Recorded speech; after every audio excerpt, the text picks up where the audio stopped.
Hello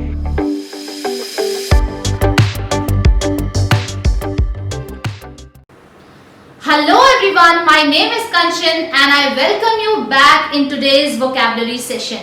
So students, जो आज हम vocabulary डिस्कस करने जा रहे हैं वो आपकी कम्युनिकेशन को बहुत स्ट्रॉन्ग बनाता है। साथ ही साथ अगर ये वर्ड्स आपके कॉम्पिटिटिव एग्जाम्स में पूछे जाते हैं तो डेफिनेटली आप उनको वहां सही से अटेम्प्ट कर पाएंगे। देखिए, इंग्लिश सीखना इज नॉट अबाउट ओनली रट्टाफिकेशन, यानी कि आप यहाँ रट रट के वर्ड्स को पढ़ रहे हैं, मैम जो बता रही है बस उन वर्ड्स को मगअप कर रहे हैं, तो ऐसा नहीं चलेगा। उन वर्ड्स को जब तक आप प्रैक्टिस में अप्लाई नहीं करेंगे, यानी कि जब तक आप अपनी डे टू डे लाइफ में उनका यूज नहीं करेंगे, तो डेफिनेटली आप उन वर्ड्स को लॉन्ग समय तक, मैंने जैसे भी पहले भी कहा, रिटेन नहीं कर पाएंगे। तो जितना जल्दी हो सके आप अपने कम्युनिकेशन में चेंज करना चाहते हैं, अपनी इंग्लिश कम्युनिकेशन को बहुत स्ट्रॉन्ग बनाना चाहते हैं, तो डेफिनेटली इन वर्ड्स का अगर आप यूज करेंगे तो आप डेफिनेटली अपनी इंग्लिश को बहुत ज्यादा इंप्रेसिव बना सकेंगे। साथ ही साथ आप अपने रिटन एग्जाम क्वालिफाई कर सकते हैं, इंटरव्यू भी क्वालिफाई कर सकते हैं। तो आज जो मैं वर्ड्स आपके लिए लेके आई हूं, they are related to your day to day life, यानी कि बहुत ही रूटीन वर्ड्स हैं। बट इन वर्ड्स को, जो ये यूजुअल वर्ड्स हैं, इनको मैं आपको लर्न कराऊंगी नई और अपग्रेडेड वोकैबुलरी के साथ, जिनको आप अगर उन वर्ड्स की प्लेस में, जो यूजुअल वर्ड्स हैं उनके प्लेस में बोलेंगे तो डेफिनेटली वो आपकी इंग्लिश को और इंप्रेसिव बनाएंगे। और साथ ही साथ ये आपके प्रीवियस कॉम्पिटिटिव एग्जाम्स में पूछे गए हैं, तो डेफिनेटली अगर आपके फ्यूचर में भी आपके कॉम्पिटिटिव एग्जाम से पूछे जाते हैं तो आप उन्हें सही मार्क करेंगे। तो चले शुरू करें आज का सेशन विदाउट वेस्टिंग टाइम। सबसे पहले हम समझते हैं उन वर्ड्स को, जिन वर्ड्स को मैं आज आपके साथ डिस्कस करने जा रही हूं। जी हाँ, देख रहे हैं ना, ये सारे वो वर्ड्स हैं जिनको हम अपनी डे टू डे लाइफ में बोलते हैं। जी, very common word, very very का यूज हम बहुत ही कॉमनली करते हैं। For example, very happy, very sad, very nervous, very tasty. तो आपने देखा होगा इन वर्ड्स को हम कितना यूज करते हैं, है ना। आप फील भी करते हैं कभी कभी बहुत लेजी, ठीक है, आप नर्वस भी फील करते हैं, लेकिन जब इनको यूज करने की बात आती है आपकी डे टू डे कम्युनिकेशन में, आप इन्हीं वर्ड का, घूम फिर के इन्हीं वर्ड्स का यूज करते हैं, राइट। तो हमें अब इन वर्ड्स का यूज नहीं करना है, क्योंकि हमें अपने इंग्लिश को बनाना है इंप्रेसिव, एंड साथ ही साथ हमें अपने कॉम्पिटिटिव एग्जाम के इंग्लिश पार्ट को डेफिनेटली क्रैक करना है। तो वहां पर हम यूज करेंगे इन वर्ड्स का नहीं, इनके प्लेस में इन वर्ड्स का यूज। ओके, चलिए आगे की स्लाइड्स में चलते हैं और देखते हैं किस तरह से। सो let's see the first word, very lazy. Yes, ये तो आपने सुना ही होगा, that work hard you will become a leader and be lazy you will become a slave. But हम इस चीज को नहीं मानते हैं, हम कहते हैं we are not lazy, we are on power saving mode. खैर, जोक्स अपार्ट, और चलिए हम डिस्कस कर रहे हैं इस वर्ड को वेरी लेजी। वेरी लेजी के प्लेस में हमें बोलना है indolent। Okay, so here you can see the picture and this person you can easily identify that he is not active at all, he is very lazy. So here you can see the sentence, he lacked neither in ambition nor capacity, but he was quite indolent. Yes, here in place of lazy you should use a word indolent। क्या? Indolent। अब हम ये नहीं कहेंगे कि we are feeling or we are feeling very lazy, we will say we are feeling indolent। और why are you being so indolent? Okay, so इस तरह से अगर आप इस वर्ड को डे टू डे लाइफ में यूज करेंगे तो definitely it will improve your communication skill। Okay, moving on to next slide। So here you can see, अब इस पर्सन को देख के आपको क्या नजर आ रहा है? यहाँ पर ये पर्सन देखते ही लग रहा है बहुत ज्यादा नर्वस है, और ऐसी सिचुएशन हमारी लाइफ में कितनी बार आती है जहां पर हम नर्वस फील करते हैं। इंटरव्यू पे जाना हो नर्वस फील करेंगे, कोई एग्जाम है तो नर्वस फील करेंगे, और हम इसका कितनी बार यूज करते हैं। Many times you use this word, very nervous, I am feeling very nervous, या I am very nervous, he is very nervous. But in place of it, what we will use in place of very nervous, now we will use another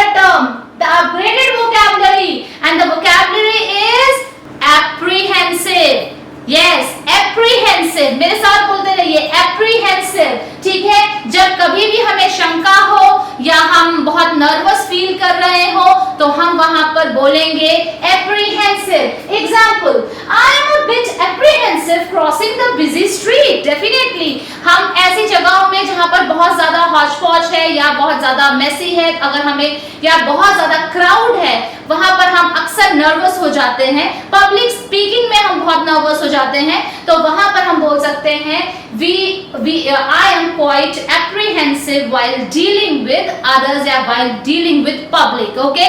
इस तरह से हम इस word का use कर सकते हैं। तो अब से हमें very nervous नहीं यूज करना है। In place of that we will use apprehensive, right? Okay, now moving to next word, and the next word is very tasty. Now this is common saying, हम बोलते ही हैं very tasty, very delicious, very yummy। okay, so in place of it we can use a word toothsome, something which is delicious in taste. We can say that the dish was, a dish is toothsome। okay, आप image को देखते ही पता लगा पा रहे हैं something, she is having something, और यहाँ पर definitely इसको ये बहुत ज़्यादा tempting लग रहा है, बहुत ज़्यादा tasty appear हो रहा है, तो हम कह सकते हैं the food is looking toothsome। okay, so here you can see that sentence related to it, I can't resist toothsome pasta for this cafe though I avoid calorie packed food। exactly ऐसा होता भी है जब हम toothsome food को देखते हैं, कुछ toothsome stuff को देखते हैं, तो we feel to have it, चाहे हम उसमें डाइटिंग में हो या फिर हम नहीं खाना चाह रहे हो, but yes we can't resist it। okay, so for that we use the word toothsome। fine students, चलिए moving on to next slide, moving on to next word। here you can see the word is enduring। yes, और enduring आप use करेंगे in place of very long term, यानी जो लंबे समय से चला आ रहा है। इमेज में देखिए 30 years, 20 years, 10 years, बहुत लंबे समय का गैप है, राइट? तो ऐसे वर्ड्स के लिए हम यूज करेंगे वर्ड enduring। लंबे समय से रिलेशनशिप चला आ रहा है, you can say enduring, we are in enduring relationship। ठीक है, तो enduring का यूज करते हैं for a long term। fine students, so here you can see I can only endure so much time with my closed friend। fine, चलिए moving on to next slide, and next word we have, yes, this word very tired, बहुत ही commonly हम use करते हैं I am feeling so tired। okay, so in place of this you can use this word exhausted। exhausted, yes, exhausted, the long journey exhausted the children। Definitely जब journey आपकी बहुत लंबी हो जाए तो आप थक जाते हैं। Here you can see the image, the person जब पढ़ाई करते वक्त थक जाते हैं, तो यहाँ पर हमने इस तरह से इमेज भी शो करी है, आप देख सकते हैं exhausted in place of very tired। Now moving to next word, and we have very neat। yes, very neat very neat आप यूज करते हैं जब कोई चीज बहुत ही क्लीन हो, बहुत ही साफ सुथरी हो।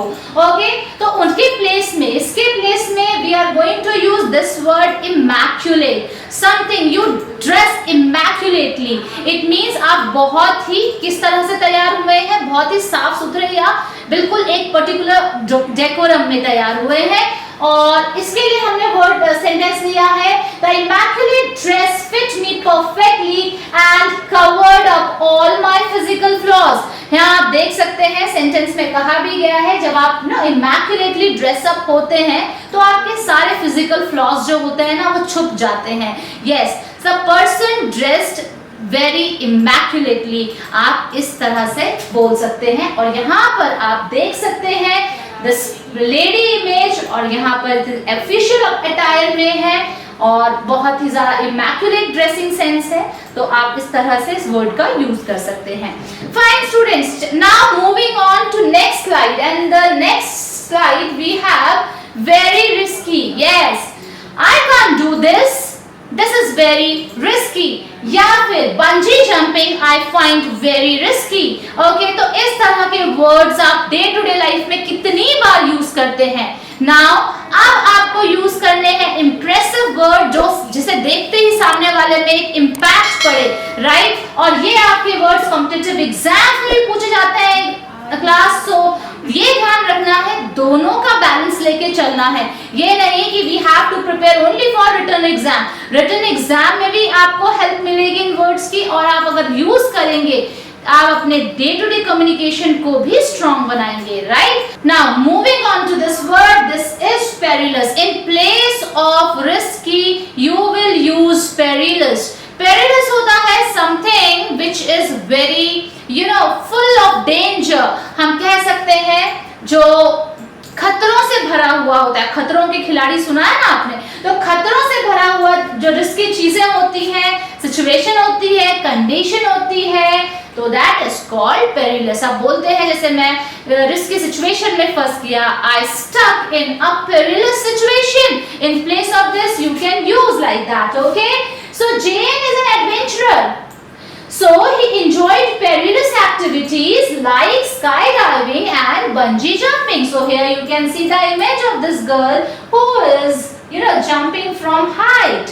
Okay, so here you can see, and definitely she is doing a perilous activity here. So in place of very risky, what we will use?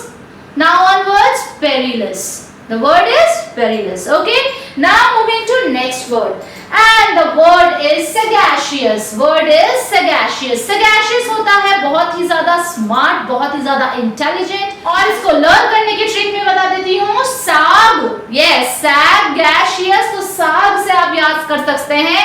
And कहते हैं ना, साग खाया करो दिमाग तेज हो जाता है, तो उसी तरह से आप इस वर्ड को याद कर लीजिए। साग खाने से क्या बनते हैं? सैगाशियस बनते हैं, exactly.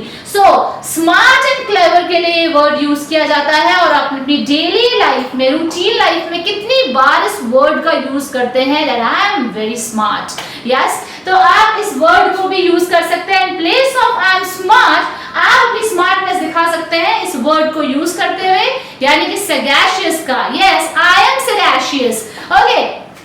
So here you can see the sentence. When you need advice, you should go to your sagacious friend. But obviously बात है, जब आपको सही एडवाइस की जरूरत होती है तो आप किसके पास जाएंगे? ऐसे लोगों के पास तो नहीं जाएंगे जो बहुत ज्यादा फुलिश होते हैं। Definitely you will move to those who are very sagacious, यानी कि जो आपको सही राय दे, sagacious राय दे, उनके पास जाना आप पसंद कर सकते हैं, ठीक है।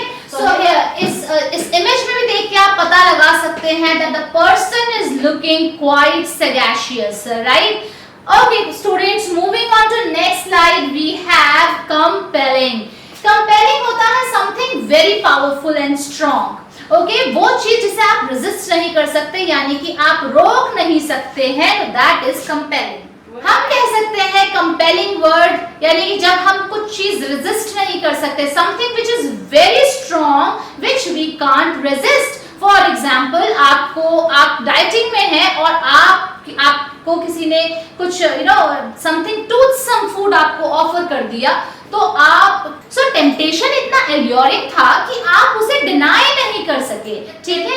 हम कह सकते हैं the temptation was so compelling that we can't resist, okay, और that we can't avoid, okay. So in place of very powerful we use compelling, okay. यहाँ पर आप इमेज देख सकते हैं, कंपेलिंग वेरी स्ट्रॉन्ग के लिए हम यूज कर रहे हैं। यहाँ पर मैग्नेट दिखाया जा रहा है, तो समथिंग मैग्नेटिक फोर्स जो बहुत स्ट्रॉन्ग होता है अपनी तरफ खींच रहा है, तो that is compelling, okay. So let's see the sentence, how we can use this word in sentence.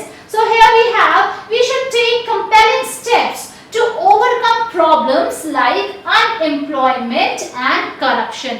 Definitely, if we really want to get rid of the problems like corruption and unemployment, so we should take compelling decisions or compelling steps. Okay? आप कुछ भी बोल सकते हैं, जैसे आपको कुछ अच्छा नहीं लगा, किसी ने आपको एडवाइस करी और आपको पसंद नहीं आया, तो I don't find it very compelling.